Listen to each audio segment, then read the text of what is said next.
gente, tudo bom? Eu sou a Ellen Ramos e esse aqui é o podcast O que Tá Acontecendo? Um podcast submarino. Estou aqui com ele, maravilhoso, incrível, lindo, Olga Mendonça, cadê você? Ah, são seus olhos, Hel. Tô por aqui. E aí, pessoal, tudo certo? Nessa temporada temos convidadas incríveis. Por favor, se apresentem, meninas. Maravilhosas! Oi, eu sou a Alexandra Gurgel, sou escritora, jornalista e fundadora do Movimento Corpo Livre. É um prazer estar aqui. E eu sou Nathalie Neri, criadora de conteúdo, estudante de ciências sociais, e estou muito feliz e honrada por estar aqui com vocês. Millennials versus geração Z. Vocês sabem todas as diferenças? Vocês sabem quais são o futuro de cada geração que a gente está falando? E vocês sabem, por exemplo, como que chama a geração que vem depois da geração Z? Pois é, tudo isso hoje você vai acompanhar aqui com a gente em mais um episódio do que está acontecendo.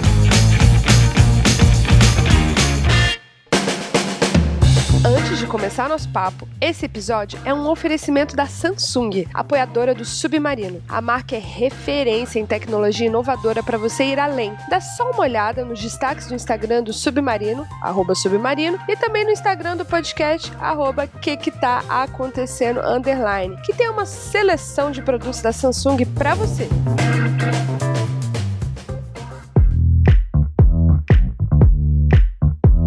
O conflito entre gerações começou após o fim da Segunda Guerra Mundial. Os Baby Boomers, Geração X, Millennials e os Geração Z, tem gente que fala Genzers, eu acho muito gringo pra mim, então você vai ver eu falar só Z, tá, gente? São grupos que representam pessoas que nasceram e cresceram em contextos específicos do mundo. As diferenças são várias, mas ficam claras para todos quando relacionamos com o mercado de trabalho e a conscientização social. De um lado, temos as gerações mais velhas que constantemente gostam de dizer: no meu tempo tudo era melhor. E do outro, temos os mais novinhos que cismam em repetir: vocês ferraram o mundo inteiro e nós que vamos ter que pagar a conta, olha aí, vocês estão ferrando a Amazônia. Então, a gente vai começar a entrar nesse vespeiro aí, gente. O legal é que a gente tem uma bancada composta com várias idades, então eu acho que, você pode explicar pra gente essa diferença de cada geração, pra qual idade que acho que fica sempre meio confuso. Então vamos lá. Baby Boomers são pessoas nascidas entre 1944 e 1964. Então, possivelmente, muita gente que tá escutando o que tá acontecendo pode ser filho ou filha de Baby Boomers, né? A geração X é nascida entre 1965 e 1979. Também já é uma geração de pais aí, já de, quem sabe, a geração Z. Os Millennials, sou eu, que é também conhecido como a geração Y, são os nascidos entre 1980 e 1994, o ano que o Brasil ganha a Copa. E se você tem a memória do Bebeto balançando o bebê dele, você é um Millennial. E a geração Z, que são os nascidos entre 1995 e 2015, que possivelmente, talvez você já tenha ido no date com alguém e quando a pessoa falou, nasci em 96, você foi no banheiro e nunca mais voltou. Você imaginou preso, né? Falou, ai meu Deus.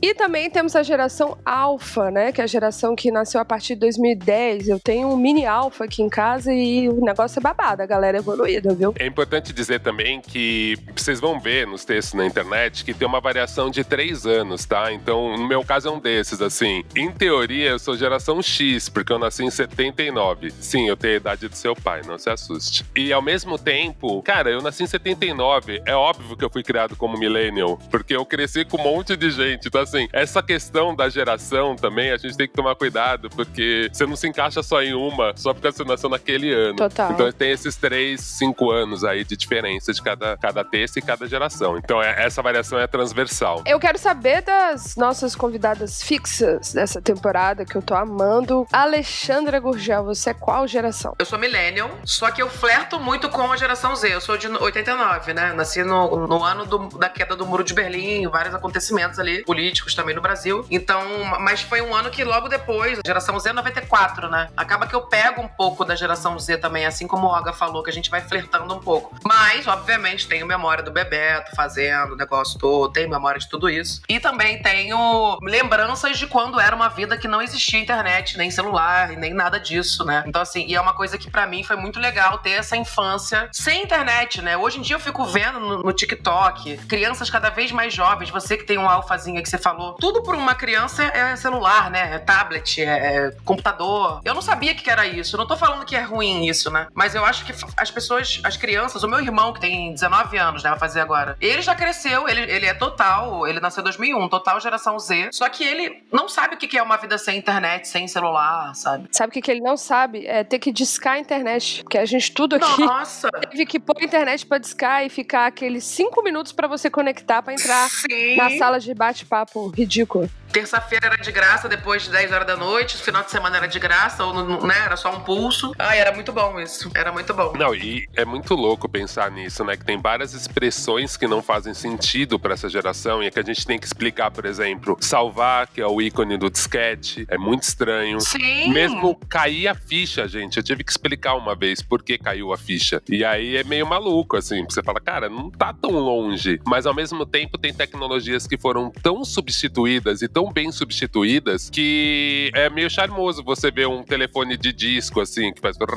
e volta. Tipo, isso é até meio engraçado, né? Ficar retrô. Só que ao mesmo tempo, no meu caso, e aí isso eu fico muito feliz de ter nascido em 79, é que eu consegui ver todas as tecnologias entrando, ao mesmo tempo eu não fiquei velho pra nenhuma, mas óbvio, acho que é quase um disclaimer, né, gente, pra quem estiver ouvindo. Geralmente essa questão de geração é uma generalização absurda, né? Porque o Alexandre falou um pouco isso, né? A gente pega comportamentos de outras gerações também, e talvez em algum aspecto da sua vida você se identifica com comportamentos mais contemporâneos, que de repente são jovens que se relacionam dessa forma, né? E outras você emula seu pai, né? Então também eu acho que tem esse aspecto. Olha, eu sinto que eu sou uma grande despatriada, né, nesse marketing geracional, porque realmente essa diferença de 3 anos me pega, já que eu tô no fim dessa geração Y, né? Teoricamente sou de 94, mas me identifico muito com os hábitos de consumo, os objetivos de vida da geração Z, mas ao mesmo tempo eu entendo que é viver sem internet, né? Uma vida mais analógica, né? Porque eu nasci no final de 94, minha adolescência foi início dos anos 2000, então eu ainda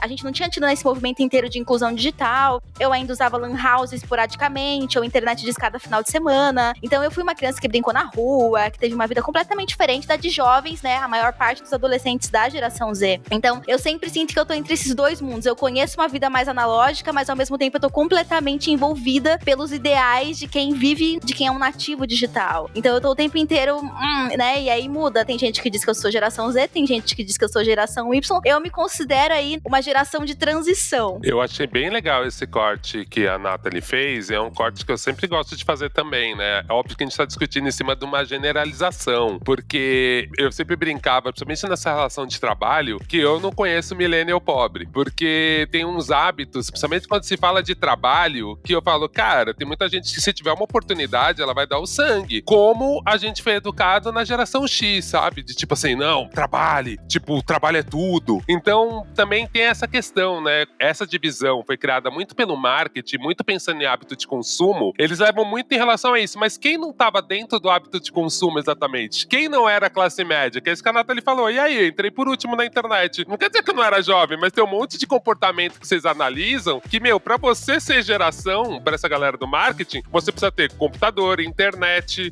tipo, e possibilidade de não fazer nada, de decidir por sim ou não. Então, assim, eu acho muito legal a gente ter essa discussão aqui com pessoas tão diferentes, porque eu acho que a gente vai conseguir pedir um pouco, de certa forma, de uma empatia de quem tá ouvindo, pra entender que a gente tá trabalhando sobre generalizações, mas ao mesmo tempo a gente vai tocar até um pouco nessa falha, né, dessa discussão, porque, tipo, realmente é muito transversal, cara. Todo mundo pode ser tudo. Ô, Hel, qual o momento que você acha que você tem um comportamento mais X, outro mais Y, outro mais alfa, talvez? Cara, estudando pra esse podcast, né, até trazendo essas infos aqui pra galera que tá escutando a gente, quando eu fui lendo os padrões de comportamento baseadas no capitalismo, que eu acho que também se baseia no recorte, mas também se baseia na compra, né, então acho que não é nem mesmo todas as classes chegam a consumir, então vai muito pra esse lugar, né, mas enfim, sociedade capitalista, é isso. Os baby boomers, que é o meu pai, por exemplo, meu pai, minha mãe, só relembrando a galera, 1944 a 1964, mais ou menos, tem todo esse lance, né, do controle financeiro muito, né, seus gastos não excedem os ganhos, claro, gente, que isso é generalizado, como o Olga mesmo falou. Comprariam mais se a comunicação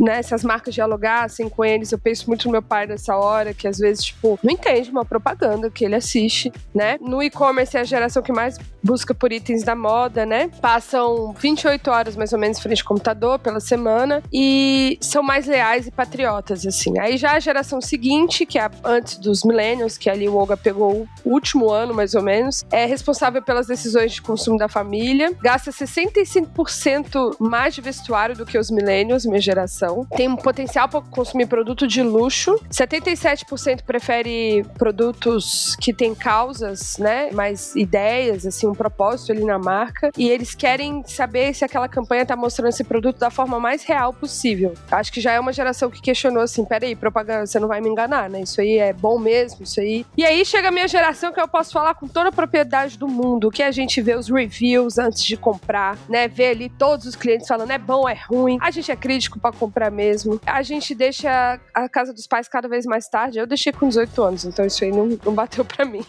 Tem necessidade de compartilhar a visão da empresa, né? Se você passou por uma experiência ruim ou se você passou por uma experiência boa. E aí tem a geração Z, que eu acho que vem a Nathalie aí, que é uma geração muito ali no YouTube também. Tem uma crítica e consciência com as empresas, assim, veemente, assim, né? Realmente exige que essas empresas tenham uma consciência, tenham uma responsabilidade social, ambiental. Consomem como expressão de identidade, mas eu acho que todo mundo isso, sendo sincera, assim, minha opinião. E aí eles têm esse lance do web grooming, que eu achei barato isso, que é pesquisar online e comprar na loja física, que eu acho que é muito diferente dos millennials, por exemplo. Os millennials, até eu ontem conversando com meu namorado, ele falou, cara, eu vou na loja física, pesquiso e depois compro na internet que é mais barato. Então, esse lance, essa diferença eu achei muito interessante, né? Pensando nessa lógica, né, os millennials nos anos 90, eles até começaram a tentar problematizar um pouco o mundo, mas os anos 90 não foi tão ruim para essa geração, né? Então eles cresceram com alguns questionamentos, evoluíram um pouco as questões das redes sociais, mas eu acho que era tudo muito novo, tava todo mundo aprendendo, né? Agora a gente vê que a geração Z já começa, tipo, a ter mais veemência, ela já sabe usar a internet bem, ela já tá na rede social, então a gente vê discussões como homofobia, machismo, racismo, bullying, até mesmo a existência desse podcast, gente. Talvez há 10 anos atrás não teria muita lógica, talvez a gente não tivesse público que fosse nerd, geek e ao mesmo tempo quisesse ter uma lógica pra isso, ou mesmo gente patrocinando um podcast desse tipo, para pensar, né? Então, isso é muito interessante, que mostra um pouco esse reflexo. Agora, como a gente tem gente de várias gerações aqui, eu quero entender de vocês qual que foi o erro dessas gerações, quais que são os pontos de exagero, onde você acha que cada geração acerta, ou pode falar só da sua, ou se você quiser dar uma espetada na geração de cima ou de baixo, fique à vontade também, o espaço é seu. Eu concordo muito quando você fala sobre ser tudo muito generalizante, né, e transversal, porque de fato, a gente tá falando sobre os acessos à informação, os acessos à tecnologia, os acessos financeiros. Pra mim foi um movimento muito automático, a partir do momento em que eu estava na internet, começar a buscar informações a respeito da minha vida, né, porque acho que primeiro a gente constrói as nossas consciências individuais e depois a gente começa a construir as nossas coletivas. Eu acho que a diferença, na verdade eu não acho, isso é baseado numa pesquisa que eu assisti da Box 1824, e eles falam justamente que a geração Z é a geração da diferença. Foi uma geração que cresceu com muitas referências do que poderiam ser, e por isso tudo é incerto, né? A geração da imperfeição, é a geração que aceita o erro, a vulnerabilidade, que começa a refletir sobre, né, esses casos de depressão e ansiedade que a gente já carrega enquanto millennials, né, de que as gerações anteriores trazem com muita presença. E eu sinto que comigo foi isso, nos momentos que foram fundamentais na adolescência, que eu tive acesso a informações pra formar minha personalidade, eu não tive acesso às narrativas só dos meus pais, dos meus amigos na escola, dos meus professores. De repente, com a internet, eu tinha acesso a possibilidades de ser de pessoas ao redor do mundo inteiro, sabe? Eu conseguia assistir filmes, eu conseguia me conectar, eu conseguia assistir vídeos no YouTube, e de repente, mesmo naqueles poucos momentos, né, na internet, tudo era muito amplo, né? Tudo era muito já... Eram as salas de bate-papo, e pra além das salas de bate-papo, foi fake no Orkut. Eu conheci gente do Brasil inteiro, inclusive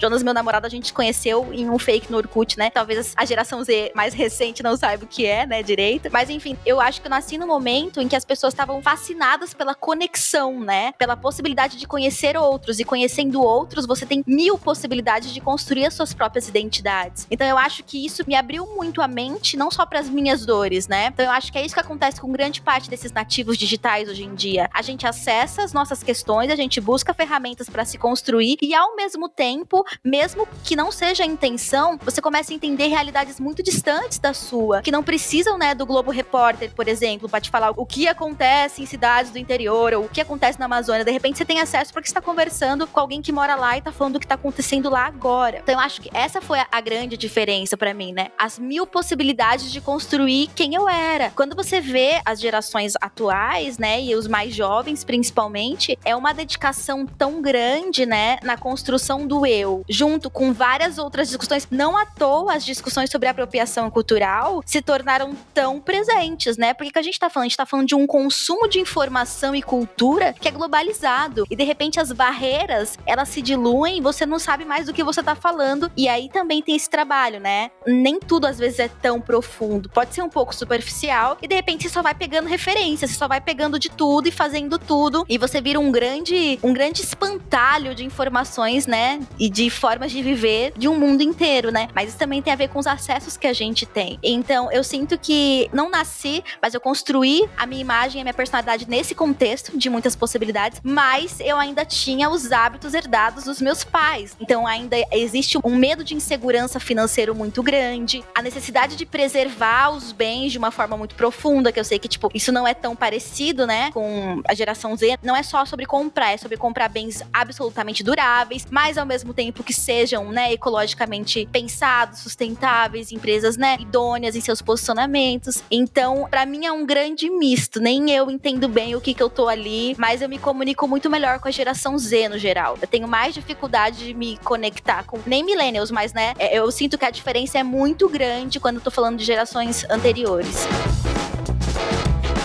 Eu concordo muito com o que a Nathalie falou. Me identifico muito com a sua história, Nathalie, em todos os níveis, assim. Eu, apesar de eu ser millennial, né? Eu não sou geração Z, mas eu flerto muito. Eu tenho hábitos de consumo e de pensamento hoje em dia bem parecido com a geração Z, assim. E é engraçado porque, assim, eu fiquei lembrando, os meus pais também são baby boomers, né? Meus pais, inclusive, meu pai é militar, então aquela coisa da ter a carreira certinha, bonitinha, você tem que ter uma coisa estável pro resto da vida, né? Então eu cresci dentro de um condomínio militar até os 18 anos, que foi quando eu saí de casa também, que eu não aguentava mais. E pra eu poder ver a civilização, O meu sonho era ir pra civilização, né? Porque a gente morava no meio do mato e tal. Então eu sou tudo que os meus pais não queriam que eu fosse, né? Além de ser sapatão, feminista, né? E sou uma mulher empreendedora, não tenho uma renda fixa, né? Mas é engraçado, porque hoje em dia meu pai aposentado, ele fala, pô, filha, você vai me contratar um dia? Caraca, que eu sei o quê. Tá pedindo pra eu contratar ele. Eu falo, pai. E ele vendo como existe possibilidade de você ter uma vida sem aquela coisa fixa, né? Você tem que ter um novo jeito de você se entender como uma pessoa que trabalha, né? É muito difícil, assim, na cabeça do meu pai. Já na cabeça do meu irmão é completamente diferente. O meu irmão vai fazer 19 anos agora em 2020, no final do ano. O que acontece? Simplesmente, ele tá fazendo faculdade de publicidade, eu fiz jornalismo. Aí ele já quer mudar pra jornalismo. Cara, o João Paulo está no primeiro semestre. Ele já tem 4 estágios online. Ele trabalha comigo, trabalha com a Dora Figueiredo, trabalha com mais 2 youtubers que também tem...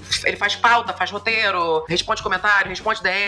O João Paulo tá ganhando o que eu ganhava como subeditora de sites, quando eu trabalhava com marca. Você tá entendendo? E ele já tá ganhando uma grana, um salário muito bom com 18 anos, sabe? E ele já tá falando assim, essa geração não tá tão ruim com a pandemia. Não que eles gostaram, não é isso. Ninguém gosta dessa situação. Mas essa geração lidou com a quarentena de uma forma assim, a gente já tá no celular mesmo. Pra eles, a sociedade sempre foi no celular mesmo, né? A gente já tá aqui mesmo, vamos só fazer TikTok, vamos só ficar aqui, vamos fazer festa, vamos conversar. Bate-papo, pra eles já é normal isso. Então é muito estranho também a forma como eles estão lidando com esse momento de ficar em casa. Porque eles já ficam em casa mesmo, eles só se veem às vezes. Eles são muito isolados. Isso pra mim é muito estranho. Meu irmão, ele vai fazer faculdade EAD agora. Ele falou, pra que eu vou pra faculdade? Eu posso trabalhar muito mais ficar em casa. Então, assim, o que esperar dessa geração, a geração Z mais novinha, né, que tá crescendo? Imagina a geração alfa, gente. Então, assim, até a questão de trabalhos, não só consumo, a forma como vai ter emprego, a forma como a gente vai trabalhar. E outra, vou te falar, geração Z pra trabalhar é muito bom, principalmente com internet. Cara, eles são rápidos, eles entendem, eles são safos, assim, sabe? Eu falo, quer contratar alguém? Contrata 18 a 22. Porque é a galera que tá ali muito ligada na internet, sabe? E ao mesmo tempo eu fico com esse questionamento. Quando ele falou que ia fazer EAD, né, que ele quer trocar pra EAD, agora não tá tendo mesmo por causa da pandemia, já tá EAD. Eu falei, João Paulo, não vai ser estranho você não ter amigos da faculdade? Aí ele falou, Xanda, e você por acaso tem algum amigo da faculdade até hoje? Eu falei, é verdade, tenho 2 só, né? E nem era por causa da faculdade. Ele, Xanda, pelo amor de Deus, eu tô ganhando mais do que você ganhava como subeditora. Eu falei, é verdade. Então, assim, eu às vezes fiquei até com uma invejinha que eu falei, caraca, se fosse na minha época, eu ia estar já com um monte de coisa. Talvez eu nem fizesse faculdade, porque ia ter tanto emprego, tanta coisa pra fazer, dá pra procurar, pra pesquisar, pra me botar pra fazer, mas não tinha internet, não tinha nada disso. E assim como a Nathalie falou também, eu com 31 anos hoje, porra, se eu tivesse uma pessoa como eu, como a Nathalie, como todos nós aqui, na internet, né, que nem existia naquela época, quando eu era adolescente, pô, eu só tinha a revista Capricho, né? Provavelmente eu ia gostar mais do meu corpo, provavelmente eu não ia me odiar tanto, provavelmente eu ia até me descobrir sapatão desde cedo, entender essa normalidade, né? Essa normalização de sexualidade, de gênero também. O meu irmão, ele é gay e ele fala que ele é gay desde os 10 anos e que o colégio dele, todo mundo é gay, todo mundo é viado. Ele fala assim, né? Todo mundo é sapatão, todo mundo é viado, todo mundo é bissexual. Meu professor falou que é. Eu falei, gente, e é uma liberdade que pra gente é aquela coisa. Nossa, aquele professor parece que é viado. Fala desse jeito assim, meio preconceituoso, né? E a gente ficava assim. E hoje o professor tem orgulho de falar que é viado, entendeu? Então assim, como pode isso, né? Eu fico até com uma invejinha de quem veio depois. Eu queria viver também nessa sociedade depois.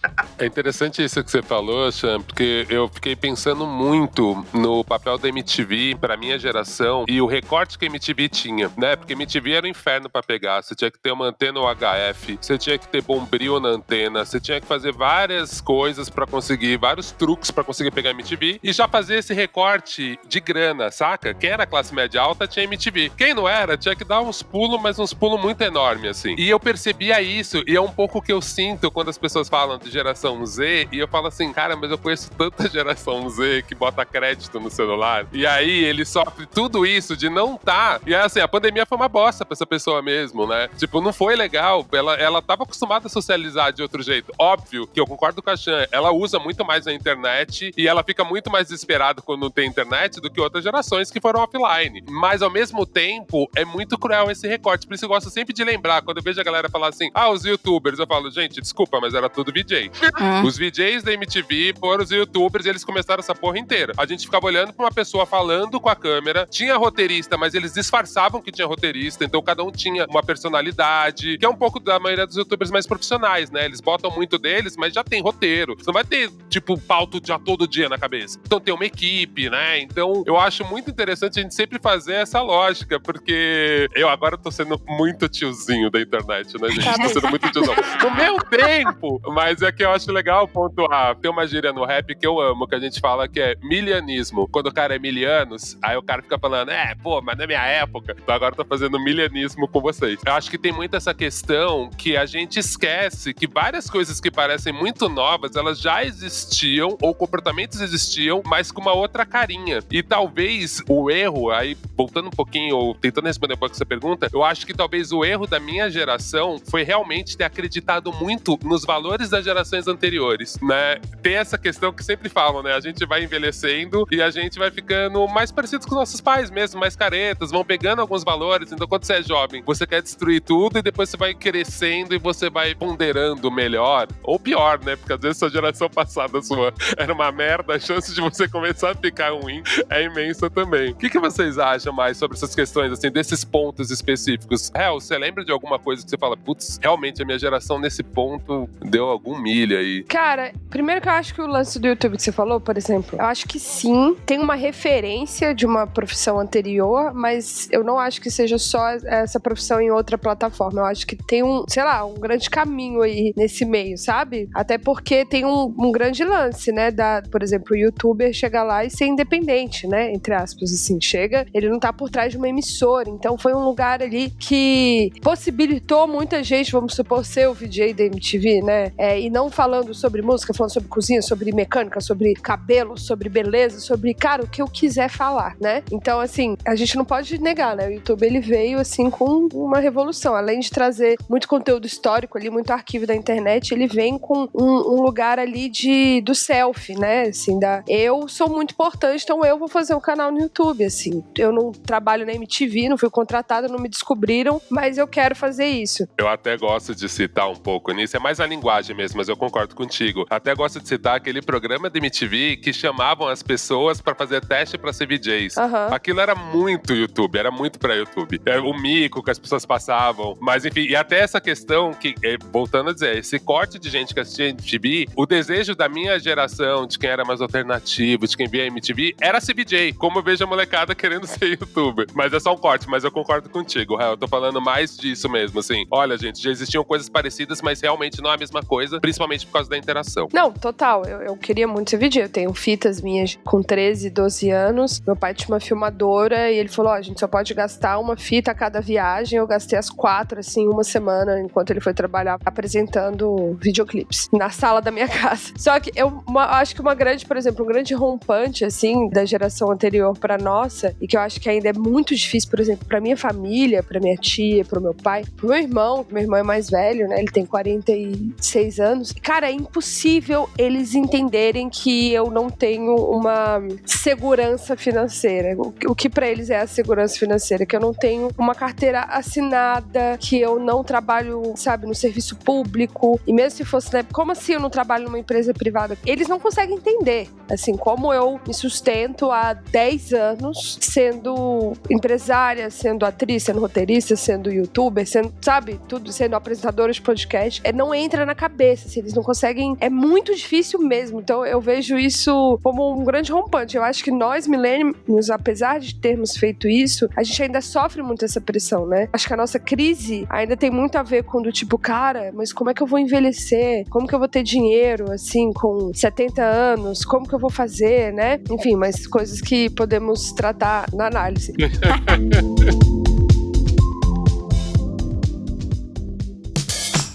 Gente, agora uma crítica à minha geração, aos millennials, que eu não sei se é uma crítica, acho que vocês vão saber me ajudar. Temos algo realmente que eu acho interessante, que é com propósito no trabalho, né? Eu só gosto de fazer esse trabalho se ele tem um propósito, se ele tem um porquê. Mas também veio um lance aí com os millennials, que somos enxergados dessa forma, é que a gente só trabalha com o que gosta. E isso é um recorte muito herdeiro da parada. Quantas vezes a gente já não viu ali no Profissão Repórter, ou enfim, programas do tipo, ele largou tudo e foi plantar temperos orgânicos no interior, nananã. Tipo, cara, que interessante, mas assim, nem todo mundo pode largar tudo. E aí eu acho que tem uma pressão sobre o trabalho nos millennials, que é do tipo, cara, se você não tá feliz no seu trabalho, você tem que largar ele. O que acho que pode fazer sentido, mas eu acho que a gente poderia fazer a real revolta da nossa geração seria questionar o capitalismo na sua forma exploratória, assim, né? De como a gente pode, de fato, trabalhar. Tem aquela frase, né? Comece a trabalhar com o que goste. Começa a odiar isso. Comece a odiar isso. Mas por que a gente começa a odiar isso, né? Porque a gente tá lá, cara, sem hora pra acabar. Isso é uma coisa muito da nossa geração, né? Mostrar que trabalha muito. Então entra, não tem hora pra acabar. Geralmente o que você faz na agência que você tá trabalhando,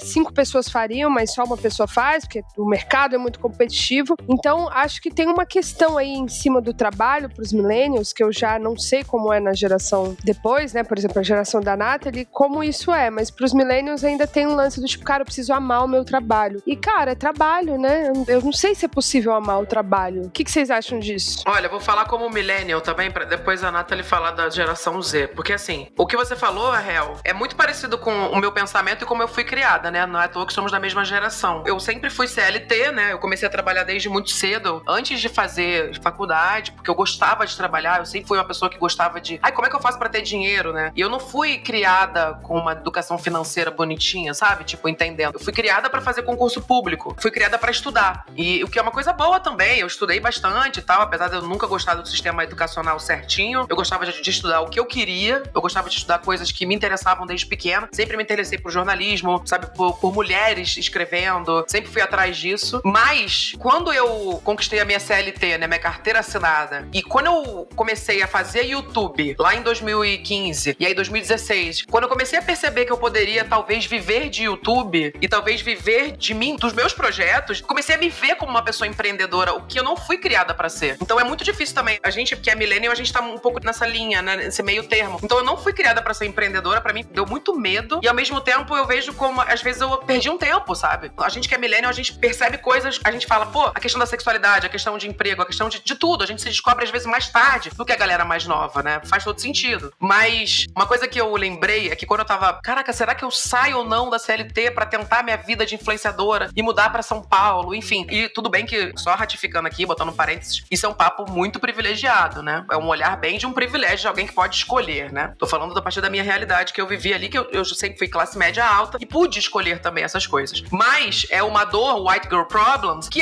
realmente é isso, você não é criada pra isso. Então como é que foi o meu caso? Eu sou peixe com ascendente em peixe, né? Então eu fui em tudo que vocês possam imaginar de astrologia, pra entender. E uma pessoa me falou uma coisa que eu achei muito legal, que ela falou assim, a CLT é como se fosse seu pai dando mesada todo mês. A CLT, ela é o patriarcado te fazendo entender que o seu trabalho, ele é como se fosse o seu pai, ele cuida de você, ele se preocupa com você. Então, e quando a gente pensa no trabalho CLT formal, a gente pensa nisso, ainda mais hoje grandes empresas que estão melhores lugares para se trabalhar, que você tem academia, tem sala de meditação, tem rede. O Google é assim, o Facebook é assim, o Instagram é assim. Isso é muito legal. A gente entra e a gente visita, você fala, caraca, que legal. Deve ser muito maneiro trabalhar aqui. E ao mesmo tempo a problemática. Gente, as pessoas, será que elas fazem outra coisa da vida a não ser trabalhar? Será que não é estranho você ter toda uma empresa? É legal, claro que é bom você ter uma qualidade de vida trabalhando, mas ao mesmo tempo você não sai da empresa nem pra academia, nem pra ir pra terapia. Tem empresa que tem terapeuta, nem pra ir pro salão de beleza, nem pra nada. Então, isso é muito louco, né? E ao mesmo tempo, a pandemia tá mostrando, por exemplo, o pessoal do Google, meus amigos que trabalham no Google, YouTube, etc., eles não estão trabalhando local, né? Presencialmente, no escritório. Estão trabalhando remotamente em casa. Minhas amigas que trabalham lá falaram, a gente agora tá... Cada um foi pra sua cidade. Como é que vai ser também depois? Será que as pessoas estão trabalhando mais ou menos? Eu tenho um amigo meu que é head de criação de uma marca, e ele tá aqui na minha casa, inclusive, passando quarentena aqui, já tá mais de mês aqui, desde que eu me mudei. E ele falou, cara, meu trabalho nunca foi tão bom de criação, porque eu estou pegando sol todos os dias, eu estou livre, e eu não tô num escritório lá sentado. Quem é que cria sentado dentro de um cubículo? Então, são esses questionamentos, não é trabalhar, eu amo fazer o que eu faço, eu amo trabalhar. É isso, hoje em dia eu faço o que eu amo, mas se tornou trabalho, então é muito chato também, é insuportável. É por isso que a gente teve aquele papo do TikTok, em outro podcast, que foi justamente sobre isso, sobre a gente querer também ser mais leve, a gente querer também diversificar o nosso assunto, porque a gente às vezes não aguenta mais, é o nosso trabalho. A gente quer mudar também um pouco da área que a gente tá ali, né? A gente mudar de rede social ou mudar a forma como a gente, que é influenciador, se comunica, é também mudar um pouquinho o setor que a gente tá trabalhando. É uma nova forma de pensar isso. Eu só queria pegar esse gancho do que você falou, Chandra, e o que a Hel também falou, que é isso também, né? De certa forma, como eu fui criado por uma geração anterior e nasci também nesse gap da geração X, que tinha essa segurança, esse trabalho e tinha esse medo do empreendedorismo, eu também fui estimulado, né, como milênio, então eu gostava de desenhar. Minha família, por mais que não tivesse muitas posses e tal, meu pai sempre acreditou, minha mãe sempre acreditaram que assim, não, você tem que fazer o que você curte, você tem talento, segue aí. Hoje em dia, quando eu vejo como, principalmente no Brasil, a gente dá um valor absurdo pra isso, né? Então quando eu vejo, sei lá, amigos diretores de arte na gringa, lá é mais um trampo. Publicidade é mais um trabalho. Não é uma coisa do outro planeta. E tem muita gente que, assim, cara, trabalha no café, junta uma grana e vai viajar. Que viajar é o que ela gosta, né? Então acho que, de certa forma, foi uma coisa muito bizarra que a gente fez com a geração millennial, que foi falar, ó, todo mundo é muito especial, então a gente perdeu um pouco a mão.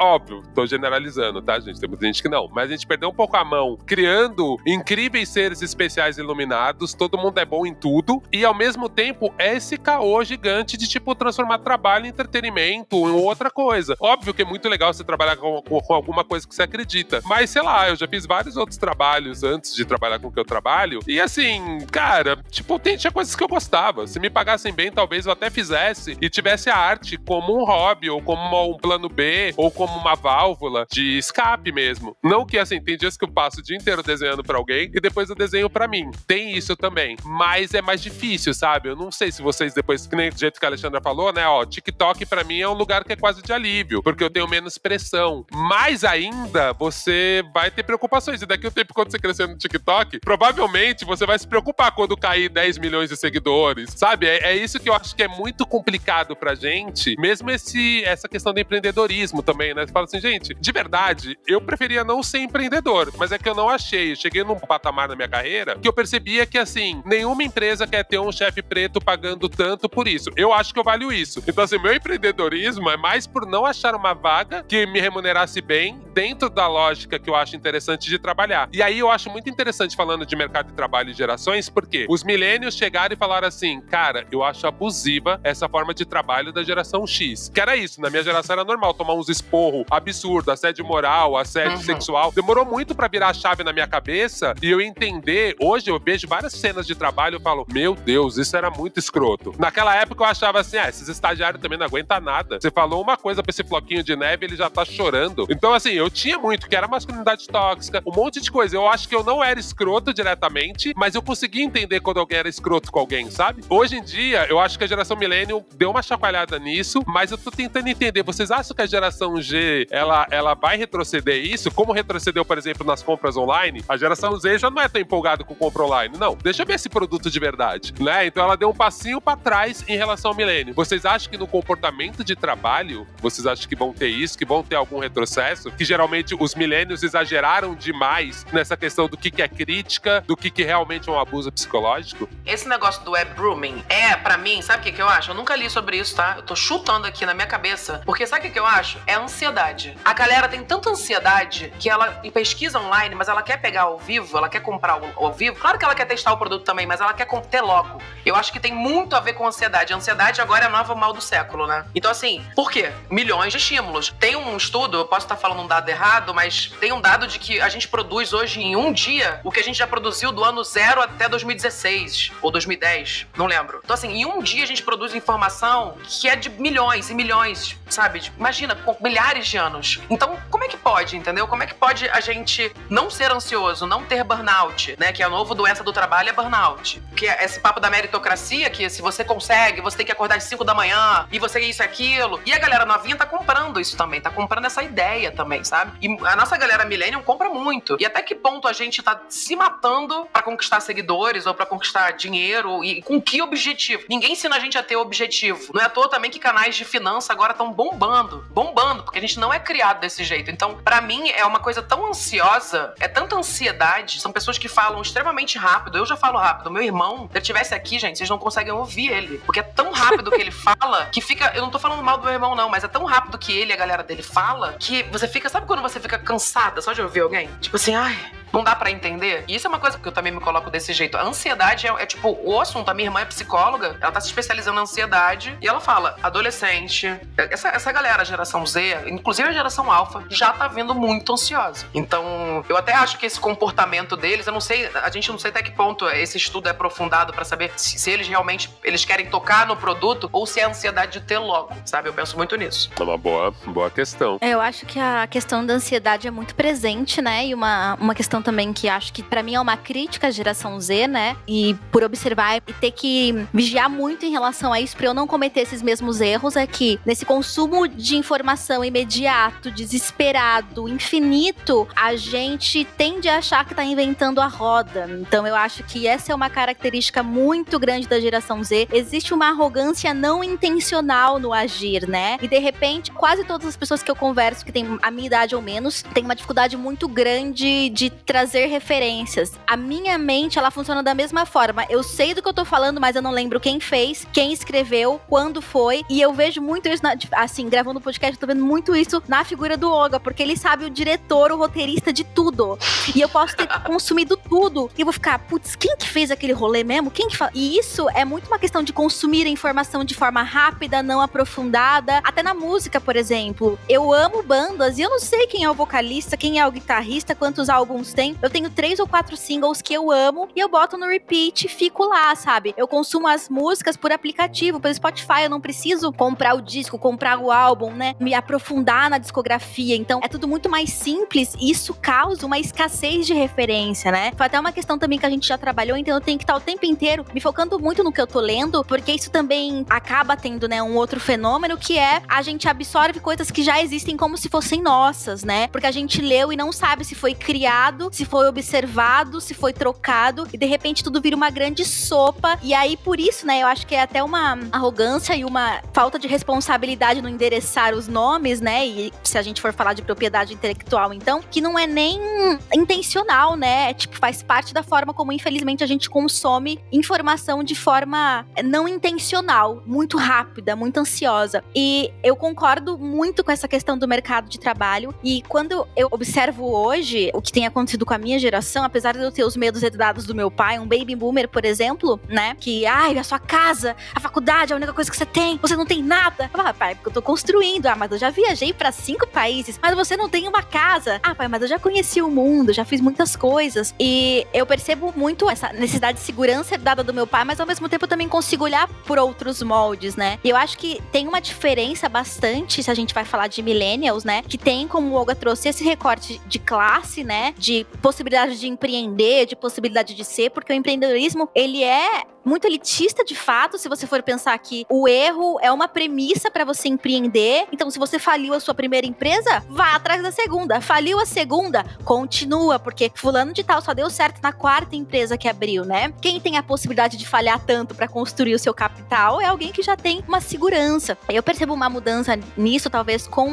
mas assim, isso é a observação, né? Observação minha como uma pessoa que acessa muitas pessoas online, não baseada em pesquisas. Eu vejo que a inclusão digital, que principalmente a geração Z tem experimentado, né? Por conta do acesso ao maior número de dados no celular e a não necessidade de uma super banda larga e 4G tá aí, é muito mais fácil acessar as redes sociais e produzir o seu conteúdo. A crescente de infoprodutos e de negócios digitais por uma classe não necessariamente já abastada é muito grande. Um fenômeno que aconteceu nos últimos 5 anos, por exemplo, foi a crescente de brechós online, cujos donos e donas são geração Z, jovens de 18, 19 anos que começam a criar seus negócios digitais vendendo roupa usada, roupa velha, né? Muito envolvido nessa questão também da responsabilidade social, da redução de impactos, mas também entendendo formas de se fazer nesses formatos empreendedores que a gente herdou dos millennials, né? E trazendo para os ambientes que a gente vive, que é o digital, né? Então a galera tá fazendo e-book, tá dando curso, as plataformas, o crescimento de plataformas de cursos online, em que você não precisa fazer o seu site, você filma o teu curso e você bota lá e as pessoas começam a receber dinheiro. E aí eu penso, né? Será que isso é o futuro ou será que isso é um resgate? Porque ao mesmo tempo, eu vejo muito um formato de narrativa de, sei lá, American Dream, Self-Made Man, sabe? Tipo, você fazer os seus rolês acontecer, você só depende de você. E muito nessa lógica de, realmente, se você é preto e pobre, ninguém vai te dar nada. Então começa a construir o que você tem, né? Eu acho que é uma narrativa muito recorrente em jovens que estão fazendo agora os seus próprios espaços e que vem de um lugar de uma necessidade de crescimento e de autonomia, né? De independência, mas ao mesmo tempo resgata muito esse sonho americano neoliberal de você tem que fazer o seu. Se não tem um banco que te respeite, você vai fazer o seu banco. Se não tem um lugar à mesa pra você, você vai fazer a sua mesa. E ao mesmo tempo é interessante porque você cria, né, novas possibilidades e você tem jovens altamente empreendedores, inteligentes e que vão usar suas potencialidades nos seus espaços, mas você também tem um resgate de um pensamento altamente individualista, né? Então eu sinto que a geração Z no geral é muito individualista, apesar de pensar coletivamente, né, impacto, responsabilidade social, o que consome, o que não consome, tá muito preocupado em como vai se construir autonomamente por meio do empreendedorismo, em produtos, negócios digitais, por uma necessidade, como o Olga também trouxe, né? Não necessariamente porque faz parte. Então, tudo isso muda e ao mesmo tempo que é um resgate de um pensamento anterior, também é novo, porque você tá tendo a inclusão de novas classes nessa narrativa, né? Então, tudo muda no geral e eu acho que a geração Z acaba também sendo muito otimista. Eu mesma, eu compro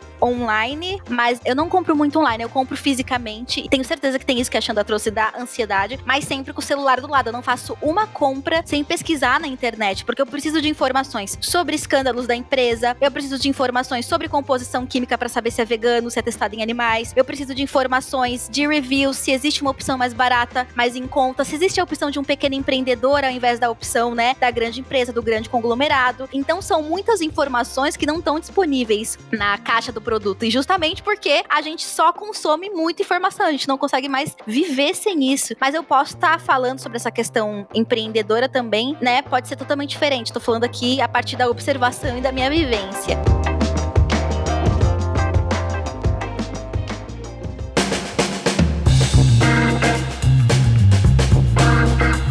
Esse foi mais um episódio do podcast O que tá acontecendo? Um podcast submarino. Se você quer encontrar a gente aí nas redes sociais, não esqueçam de ir ali no @que tá acontecendo, _ @submarino também. Eu sou a Ellen Ramos, você também pode me encontrar lá como a Ellen Ramos. Eu queria agradecer mais uma vez por esse time sensacional aqui, gostei muito de discutir com vocês, geração Alpha, geração Z, geração Millennial, geração Baby Boomers, foi muito bom, eu não sabia de tanta coisa, e queria agradecer muito, meninas, por vocês estarem aqui. Olga, mais uma vez, vez meu companheiraço aí já na nossa terceira temporada. Oh, valeu demais, Hel. Também adorei esse papo. Muito legal discutir sobre geração com tantas gerações diferentes. E você que tá acompanhando a gente, não esquece de fazer o comentário, porque assim, dá pra gente fazer outros recortes sobre geração, viu? A gente nem falou direito sobre relacionamento, não falamos muito sobre sexualidade, então tem espaço aí. É legal agora das redes sociais. Se quiser me procurar, falar comigo, pode entrar também na minha rede social, @OgaMendonça, em qualquer lugar. E vocês, meninas? Eu sou a Alexandra Gurgel, Alexandrismos em todas as redes, e adorei participar desse papo também. A gente ficaria horas aqui conversando. Eu achei muito gostoso. E a gente também não falou da geração alfa, o que vai ser dessas crianças tudo que estão vindo aí, né? Eu fico só pensando nisso. Eu adoro. Mas enfim, adorei participar, gente. Obrigada. Também gostei muito dessa conversa. Acho que a gente entendeu, né? Contextualizou um pouco as gerações, né? Como elas têm a ver com os processos de trabalho, de inclusão digital. Eu acho que a gente conseguiu ter esse panorama bem grande. Mesmo ainda faltando muito assunto pra discutir, já foi muito rico. E eu sou Nathalie Neri em todas as redes e foi uma alegria gigantesca estar aqui com vocês. Valeu então, pessoal. Até a próxima. Até a próxima, meus amores.